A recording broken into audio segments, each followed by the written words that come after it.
Coach, your group put together quite the fourth quarter. What did you see out of them, and especially in the final frame? Yeah, I thought we executed down the stretch. It held them to 6 fast break points in that second half, which I thought was great. Just being able to find the matchups that we needed, intentional in our work. But again, that fourth quarter was very special for our guys. The starting lineup had 100 of the 30 points, or 114 of the 130 points.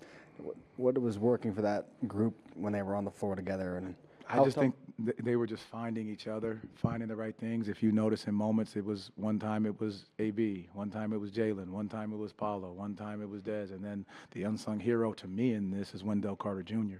Didn't say a word, guarded how he needed to guard, rebounded when he needed to rebound, and then he got rewarded, just for being underneath the basket. But he never said a word. He just did his job, which he does every single night consistently, and that's what we continue to need from him. Kind of on that, you turned to that group to open the fourth quarter, Yeah. and they essentially played the entire fourth quarter except for maybe a minute and a half when Tristan was in for Jalen.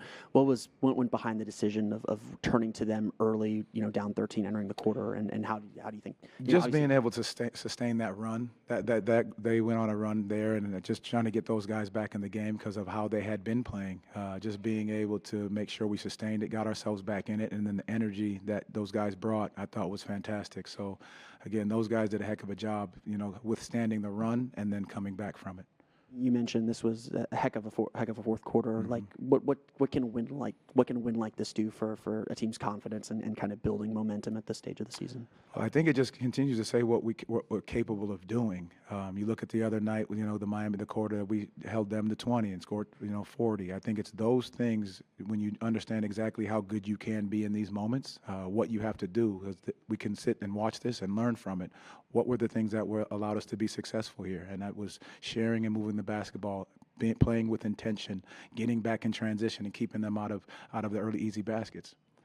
With the minutes restriction for Jalen, how tough was it to take him out, keep him on? I mean, what was just might have bumped up maybe a minute and a half or so.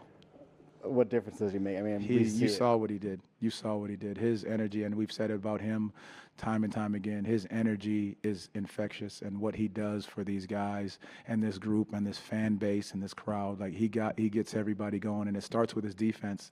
And then there was just some offensive plays. I'm going to have to go back and look at the film and see exactly what he did for that dump off to Dell. But I think he just does so many things that are just winning plays in these moments. Coach, season high threes for Dez, makes and attempts. Was that quick trigger assertiveness just part of his mentality, his approach tonight? Was that part of the game plan? And what does that generally, when he has a quick trigger like that, do for this Magic offense? Love it for him. Love that for him. And he understood the coverages where guys were on him, getting to his shot. But I think, he was shooting close to 10 last year in Memphis, and I think that's when he's at his best clip. And for us to be able to continue to find him in these situations says a lot about our guys, and him being able to let that thing go is huge. Coach, at the beginning of the season, you said that there would be probably about half the season spent on determining a rotation and determining which players will likely be in that consistent rotation. No minutes for Goga Bitadze tonight, no minutes for Jace Richardson. What goes into the decision of taking guys out of the lineup versus keeping them in? That's a great question. The first part of that is, you're banking on it not having an injury-riddled season.